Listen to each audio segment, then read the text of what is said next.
done? And how long for me as a mother do I have to wait for me to know if my child is HIV positive or negative? The test that we're doing on the child is a very simple, the collection of the blood is a very simple procedure.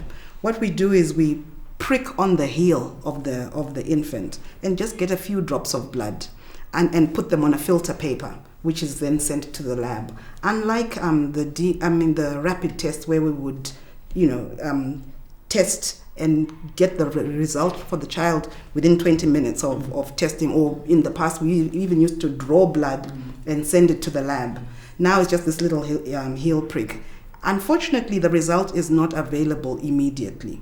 In Zimbabwe at the moment, there's really only one laboratory in the country that is able to do this test. As Dr. Mshawi said, it's a very sophisticated test. You need to have laboratory scientists who've been trained, specifically trained to conduct this test. The good thing is that the sample can be collected anywhere in the country. At the moment, we're training health workers from all the facilities where PMT-CT services are available to be able to collect this sample. But the sample then has to be sent to Harare for processing. And of course, because the samples are coming from all over the country, we are facing the challenge where it takes some time for the sample to get to the laboratory, and then also even for the results to get back to the health facilities.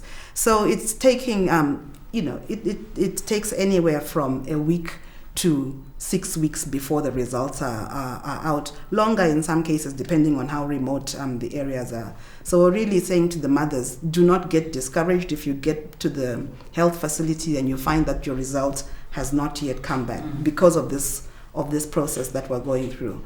But I think the government has really noted that this is a challenge, and I think there is a move to try and expand the services to beyond Harare. I think before the end of the year we'll have services available in maybe Bulawayo and Mutare, and that will definitely reduce the turnaround time.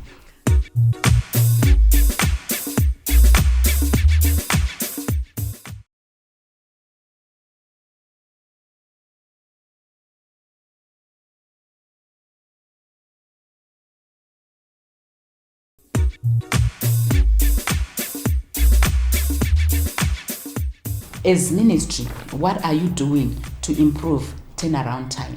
I think what we can say, and just to reiterate what Dr. Batsi was talking about, if the sample is collected at any facility in the country, then it must be transported to the laboratory.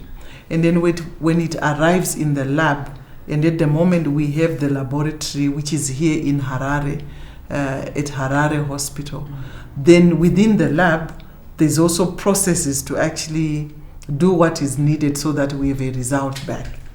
And once the lab has got a result, they then need to send it back to the facility. And then when it arrives at the clinic where the blood was originally sent from, the mother or the caregiver must then come back and collect the result. So you can see that there's a lot of potential in that, in those different steps for delays to happen, and some of it is really, transportation. If we had an easy way to transport the sample once it's been collected, and immediately it arrives in the lab, and then as it arrives in the lab, it's immediately processed and sent back. And then when it arrives at the clinic, somehow the mother or the caregiver is alerted that the result is back. If we could have a system where that could be done quickly enough, then we would not have our mothers and fathers waiting for a very long time to access those results. And you can imagine, as Minister of Health and Child Welfare, it's certainly not a good place to be in, to find a mother who comes repeatedly to look for those results, and those results are not available. So we are exploring several opportunities that will quicken the process or hasten the process, so that mothers and caregivers do not keep coming back and then they are told your results are not here, because that really discourages the communities from even coming to test the children if they come repeatedly and they are told, we don't have your result. So yes, ministry is very much committed. There are several initiatives that we are exploring. I think at this point it may be too soon to say all of them, but I think it's very important that we know we are setting in motion mechanisms to shorten the time it takes for parents to receive results of HIV testing for their infants. Yeah, some of them actually have to do with having more labs. So we have one lab at the moment, and we think that if we had 2 labs or 3, that would really significantly also reduce the waiting time for processing of the results. That of course means you've got the personnel to run those labs, and that you've got the machines that are specialized enough to do that HIV DNA PCR test. And the government is looking around for partners who can support that initiative and fund procurement of the necessary machines and the training of the staff to run these machines. What do we want families to do on the issue of promoting early treatment for children? I think what we want families to do, Tariro, is to ensure that, the status of the family is known. So first of all, the parents, we should know the parents' HIV status, the mother and the father, and go through the PMTCT process that we've just talked about. But then, of course, if the child is born of an HIV-infected mother, we really want to encourage that the child is HIV tested at 6 weeks, as early as possible. I mean, if they miss the 6-week check that we've talked about, it's fine. They should still go in and ensure that the infant is tested. Once the infant is tested, we really and the infant is found to be positive, we would like community to be able to support this child to be on treatment, because I think it's difficult for a child who is for a family who is got a well child to think of putting this child on treatment for lifelong treatment.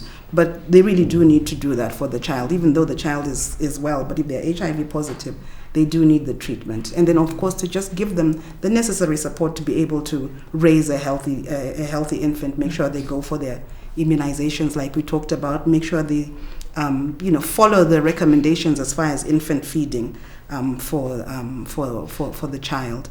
And I think that is really what we would want the families to be able to do. Dr. Mshavi, your parting words. We hope that as we intensify efforts to prevent new HIV infections in children, very few children will be HIV infected in the next few years. And I mean, we are talking of new infections. We do have children who are already living with HIV, and the ministry is committed to giving care to those ones that are already infected. Now, for those babies who are born to HIV positive women, then our encouragement, and like what we were saying with communities, if communities have this information, they can walk up to the clinic and actually request or demand the service because they know that it is available. And we would like community awareness. When they are now coming to the clinic at 6 weeks, like what we have said is ideal, then the baby gets tested. And if the baby is not tested, then the mother or the parent, if they are aware, they are saying, oh, but I think my child now needs to have a test. And if the baby is tested early, then they test positive, then our encouragement is really early initiation of antiretroviral treatment, because we can do it. We have the capacity to also treat children. And once children are on treatment, they just grow just like other children. They don't suffer from ill health, and that is really good for the nation and good for the parents as well. They don't have to be repeatedly coming to a child with a sick baby. Dr. Mshavi and Dr. Makunike Chikwinya, thank you so much for being with us on Positive Talk. Welcome, Tari. Thank you, Tari. Thank you. Know your HIV status. Join the PMTCT program. Have your baby tested and treated early. If you've got any comments and would like to contribute on the program, you are free to join me on Facebook. You can also tweet me at TariChicks. Alternatively, you are free to email us at positivetalk@safaids.org.zw. Until next week, goodbye.